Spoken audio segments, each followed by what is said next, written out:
Today's video is an unboxing video. The guys over at 01 Video have sent me over the Shimbol Memory I, which is a recording monitor.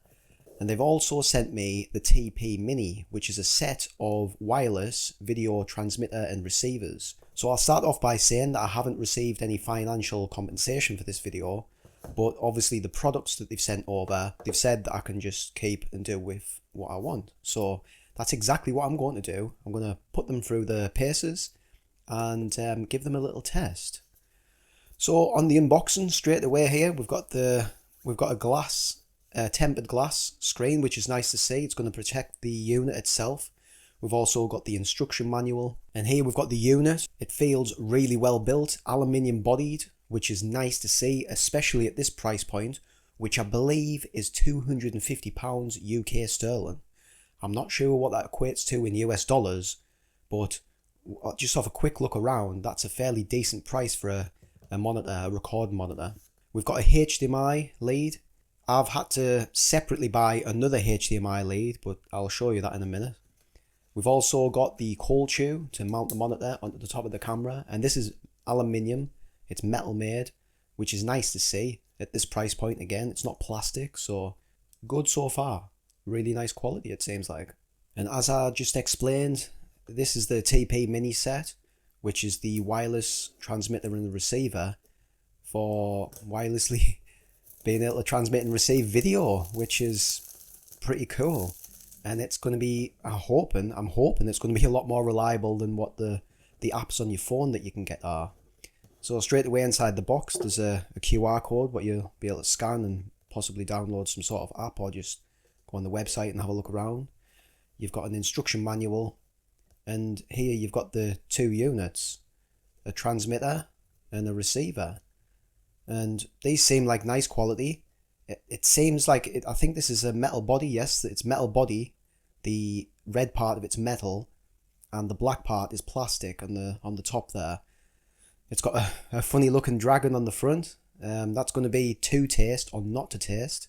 I'll not comment any further on that, but you can see it's got a HDMI in and HDMI out, which are clearly labelled actually. That's nice to see. We've got an on and off switch and a viewing port on the side. When you turn these units on, you'll be able to see. And we've also here got a USB cable. What's come? A USB-C cable. And I'm assuming that's going to be for updating the units. And again, we've got a little moisture packet in there to make sure these units are nice and dry. So again, well packaged, seem really good. And these units are $89. I know I've said the first price, this is going a little bit back to front, but I've said the Shimbol Memory I was in UK sterling, but I've only seen this in dollars. I've not seen it for sale in the UK yet, the TPmini set. So it's $89. So here's a close-up of the unit itself, the Memory I. Again, really solid build, aluminium body. And we've got what looks to be a little fan here on the back.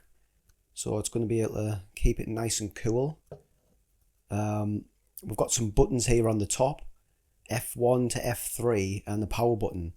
I'm assuming that you're going to be able to assign stuff to these buttons here. Obviously the power button turns it on and off. But the F1 to F3 buttons, I'm assuming that's going to be some sort of quick access. I may be wrong, but we'll find out. Again, the HDMI in and HDMI out ports are on the other side.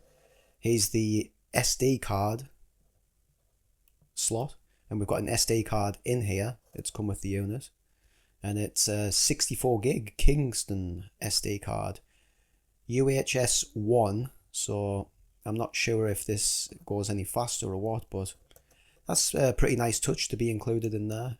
And you can see the thread on the unit as well to mount on the side of it. It's also got one underneath. Now I did say that I had to buy a HDMI to HDMI mini cable, coil cable, because the cable that came was a normal HDMI to a normal HDMI full size. So the camera that I'm going to be using this with takes a HDMI mini. So I went ahead and jumped on Amazon and picked myself up one of those. And I got the coiled version because it's less faffing around. You know, I think it's just going to work better basically. I also had to pick up the NPF style battery, and I went for the largest capacity that they did, and it was the 970. The make that I chose to go with was Ditzy, or DSTE. I always call them Ditzy, but I'll leave a link for the batteries and the cables in the description of this video if you're interested in picking those up. I didn't have, as I say, I didn't have the battery, and it wasn't included, which I suppose they can't really ship stuff with batteries. It's a no-go, I know, for shipping. So yeah, we picked the battery up and we should be good to go. Now for the TPmini set, the transmitter and receiver, I chose to go for the smaller style batteries, the F570s, and again I went with the DSTE batteries. The link will be in the description for those, because I don't think that the transmitter and receiver units are going to draw nearly as much power as what the screen of the Memory 1 will. And also, just quickly, you can power this unit by DC voltage, but it's not included. So luckily I had a 12 volt DC power input laying around, and it works fine with the unit. But just to note that it's not included, so if you want one, you either have one or you're gonna have to pick one up. So I'm just gonna quickly show you hooking up the Shimbol Memory 1 to my Pentax K3 Mark III, which again is a DSLR camera, which I'm sure I'll be saying plenty more times throughout this video. And we're going to put the cord that I got, the HDMI cord, into the HDMI mini port on the side of the Pentax here. And I do think that these coiled cables are the way to go for this. We'll see when we come to use it. We'll put the cold shoe on the top into the mount, and it's got a nice swivel screw down clamp, and I do prefer these clamps. I must say, any other gear that I've got, I do prefer using that style clamp, because you can tighten it up, just nip it up nicely basically, so that it won't go anywhere. On the top of the cold shoe we've got like a little pin mount, and I've never seen this before. It's probably something to do with videography gear. And we mount the HDMI cable into the side of the Memory 1, so it's going from the camera into the Memory 1. Obviously it's input, and there's the DC power cable connected, and that is good to go. We just need to turn those on.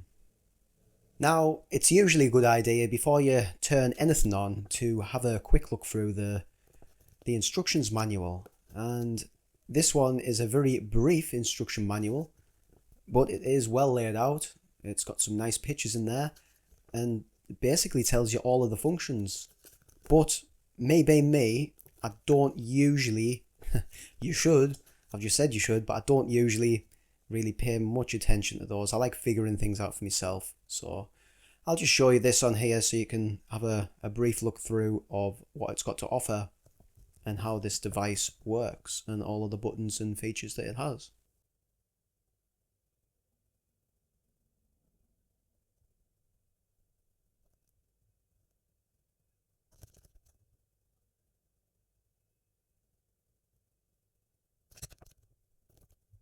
Okay, we're going to fire the Shimbol Memory 1 up, and we're going to check out some of the menu on this. So just keep an eye on this. This is the startup time as it is.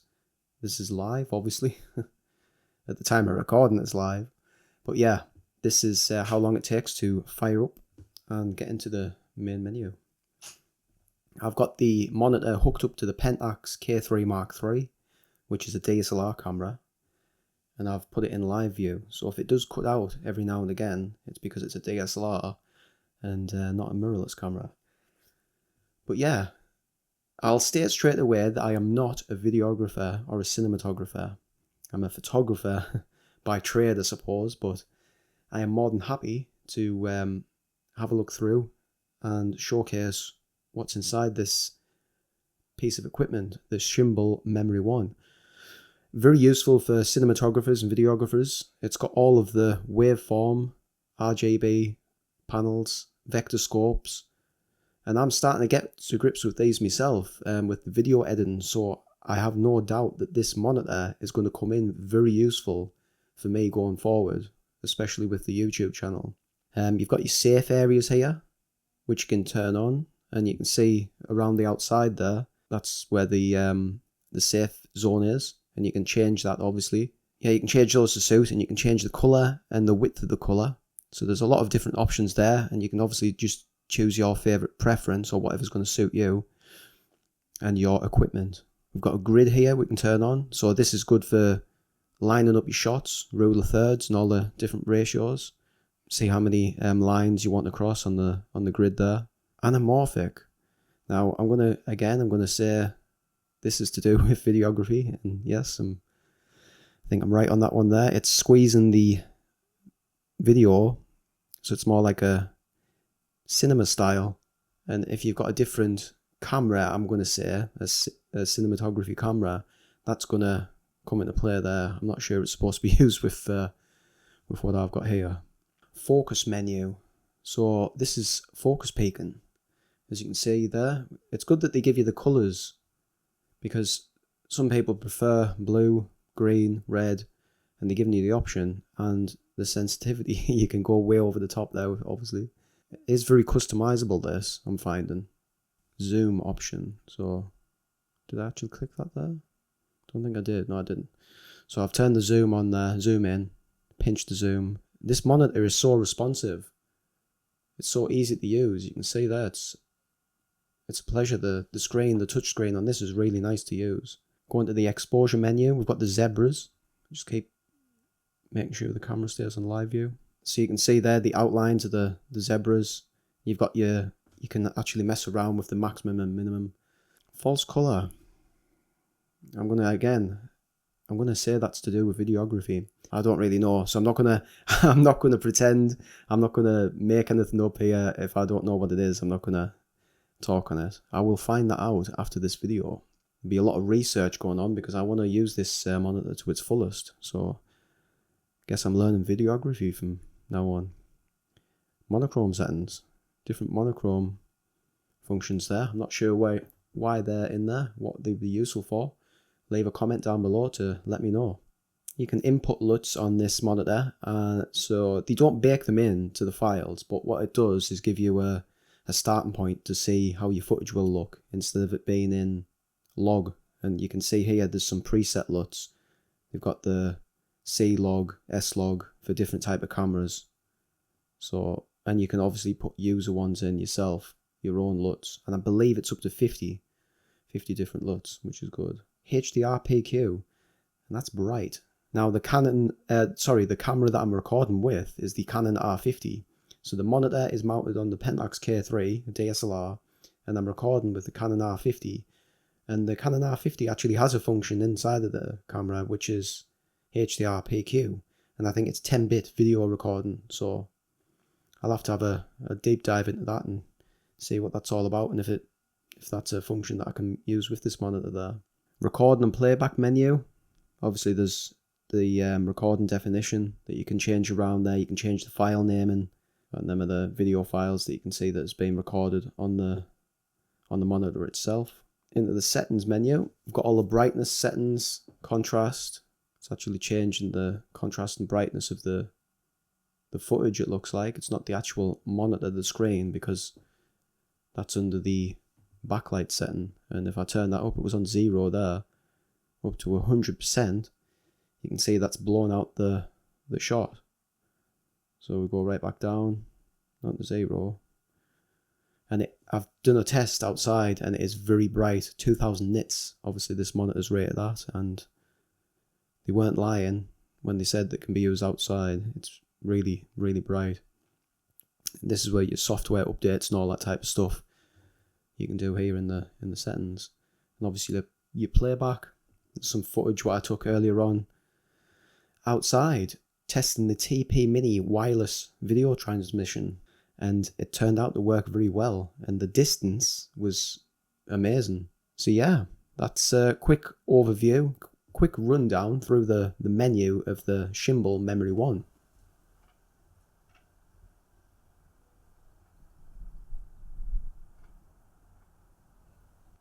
Okay, so as you can see, it's a lovely bright day. The sun's out. I've got an ND filter on this camera that I'm filming on here, and we're just going to take a look at the Shimbol Memory I brightness, the screen, in a very bright day. It's currently set at 50% brightness, and this monitor is rated at 2000 nits, which upon research is very bright. All these terms are quite new to me in the world of video. But yes, nits, 2000 nits this monitor is rated at. We'll just go into the settings here, and we're going to bump up the backlight, I think, of the monitor, and see what happens here. All the way up to 100%. Now, I don't know if you can see, but the exposure, I've got this camera, this R50 set on auto exposure, on auto ISO, and it looks like it's balanced out with the background of this bright day, so there's no trouble at all in seeing the monitor in a bright sunny day like this, as you can see. That's really impressive. If I just go back down to 50%, where that's the factory settings is 50%. Sorry, the camera, with it being a DSLR, it's going in and out of live mode. So yeah, that's 50%, and you can see the background's got slightly brighter there, but when you pull it up on this backlight setting up to 100%, it actually evens out the exposure. You've got no problem whatsoever seeing this stuff on a nice sunny day like today. So the brightness test is a plus for the Shimbol Memory I. Mic check. Mic check. Mic check. Okay, so hopefully this is working. I've got my setup down there, as you can see. That is the Shimbol Memory I plugged into the receiving unit here, and on top of the camera on this Pentax DSLR, I've got the transmission unit of the Shimbol TPmini. So we're going to do a walk test. This is a quick dirty test, I suppose, not scientific, and we're going to walk along this field with a huge DSLR camera with a 16 to 50mm f2.8 lens on it, and see how far we can get. And I've tried to find a straight line. These tractor lines are going to, hopefully, you're going to be able to see me the distance, and we'll see if it, when it starts and breaks up, if it does. Now I think these are rated for 180 meters, the distance, so we'll see if how far we get. I'm just going to keep on walking down here until I think that's at that distance. I mean, we're fairly far away now. I would say we're about a football pitch, a European football pitch, not an American one, away from the GoPro and the Shimbol Memory I. I think this, you know, this retails at $89 in the US. I'm not sure what the price is yet in the UK. I think that's fine enough there, or should we keep on going? But I mean, to be able to transmit video, wireless video like this for that price is crazy on a monitor. And obviously this is a test just to show that this works. We'll walk back now. But you know, obviously the use cases, you can imagine what you would use this for, this type of stuff. The use cases could be endless, you know, from anything from a client. You can show a client what you're doing if you're out on a photo shoot or doing some videography. They could be in the comfort of the car. You could be doing the shoot. To showing one that my partner came up with the other day was a good one, showing photography students, if you were monitoring them and they had the camera, and you can watch the settings and stuff that they're doing, and you can also record it on the Memory I, the Shimbol Memory I, and you can talk over it afterwards. But you can also monitor them live with this, and it's a nice little setup. I'm not sure about the Dragon style of stuff on the front, but it's not going to be to everyone's taste. See, we're closing back in on the camera, the little setup what we've got going on, and we'll see if this works. Be interesting to get back and have a look at it, see what the footage is like. You can see me coming in here now. It's so weird to see. So it did freeze for a little bit there, I noticed.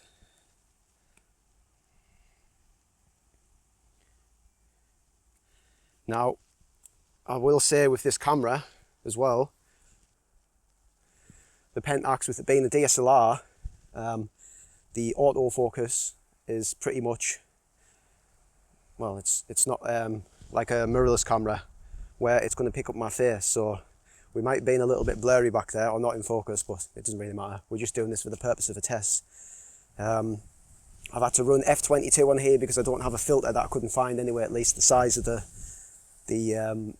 front element on this lens. But yeah, let's have a look at this when we get back and see if it worked. Hopefully, I'm assuming it did. But these are just so good. There's no faffing around. You literally switch these units on, the TPminis, and they just work. I've had to do no sync and nothing like that. I just plug them in, HDMI cables in. You'll have seen what I've done, and it just works straight away. So that's a big plus for me, especially, like I say, at this price point. And you can see whatever your specific use case would be. There's endless possibilities what you could use this type of setup for. It's not bad at all. So let's get back and see what it's like. So yeah, in conclusion, I think for me, this unit, this screen recorder, the Shimbol Memory I, is well built. It does its job, and it comes in at a price point that's affordable. You know, I've had a quick look around on Google and on eBay and on Amazon, them type of places, and when you compare it to some of the other stuff that's out there for the same sort of level of functions that you get, it's in my opinion, it's definitely up there. And that's not just because they've sent this product out to me. It's just looking across the board for what this does. It does seem to fit the bill really well. As you can see, I did all of this video today just on the fly, from opening the box this morning to right now recording this. I know it's been a long slog, a long drawn out video, but I just thought try and do it raw and give an honest opinion on it, and I think that is the best way to go about these type of things. The TPmini, the wireless transmitter and receiver, the set, again, they just work. There was no faffing around with them. They built well, plastic, metal, but for the price, $89. Again, I don't know what they are in the UK yet because I haven't seen them. I can't find them.